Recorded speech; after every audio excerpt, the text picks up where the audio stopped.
আসসালামু আলাইকুম ওয়া রাহমাতুল্লাহ। একজন কুনির তওবা ও জান্নাত লাভ।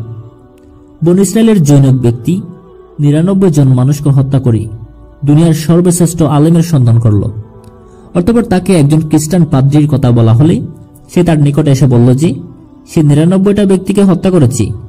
এমত অবস্থায় তার জন্য তওবার কোনো সুযোগ আছে কি? পাদ্রী বলল, নেই। ফলে লোকটি পাদ্রীকেও হত্যা করল।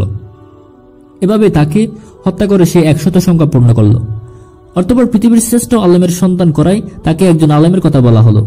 সে তার নিকটে গিয়ে বলল যে সে ১০০ জনকে হত্যা করেছে, এখন তার জন্য তওবার কোনো সুযোগ আছে কি? আলেম বললেন, হ্যাঁ আছে।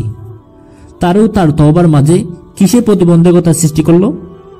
তুমি অমুক জায়গায় চলে যাও, সেখানে কিছু লোক আল্লাহর ইবাদত করছে, তুমিও তাদের সাথে ইবাদত করো, আর তোমার দেশে ফিরে যাবে না, কেননা ওটা খারাপ জায়গা।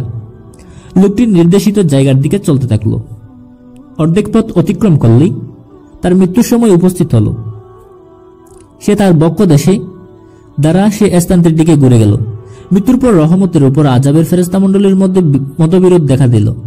রহমতের ফেরেশতা বলল, এই লোকটি নিকুত তওবার মাধ্যমে আল্লাহর দিকে ফিরে এসেছে। পক্ষান্তরে আযাবের ফেরেশতা বলল, লোকটি তো কখনো কোনো ভালো কাজ করেনি। এমন সময় অন্য এক ফেরেশতা মানুষের রূপ ধারণ করে তাদের নিকট আগমন করলেন। তখন তারা তাকে এই বিষয়ের সালিশ নিযুক্ত করল। তিনি বললেন, তোমরা উভয় দিকের জায়গার দূরত্ব মেপে দেখো, যে দিকটি নিকটবর্তী হবে সে দিকেরই সে অন্তর্ভুক্ত হবে।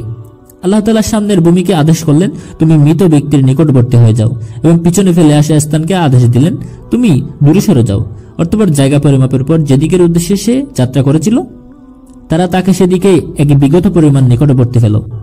ফলে তাকে তাদের অন্তর্ভুক্ত করা হলো এবং রহমতের ফেরেশতা তার জান কবজ করল।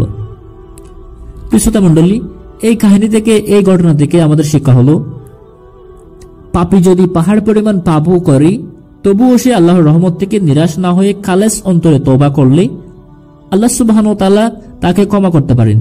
যেমন তিনি বলেন, বলো, হে আমার বান্দাগণ, তোমরা যারা নিজেদের প্রতি অবিচার করেছ, আল্লাহর অনুগ্রহ হতে নিরাশ হয়েও না। আল্লাহ সমুদয় পাপ ক্ষমা করে দেবেন, তিনি তো ক্ষমাশীল, পরম দয়ালু। সূরা জুমার ৫৩ নম্বর আয়াত। তিনি আরো বলেন, তিনিই তার বান্দাদের তওবা কবুল করেন ও পাপ মোচন করেন, এবং তোমরা যা করো তিনি তা জানেন। সূরা ২৫ নম্বর আয়াত।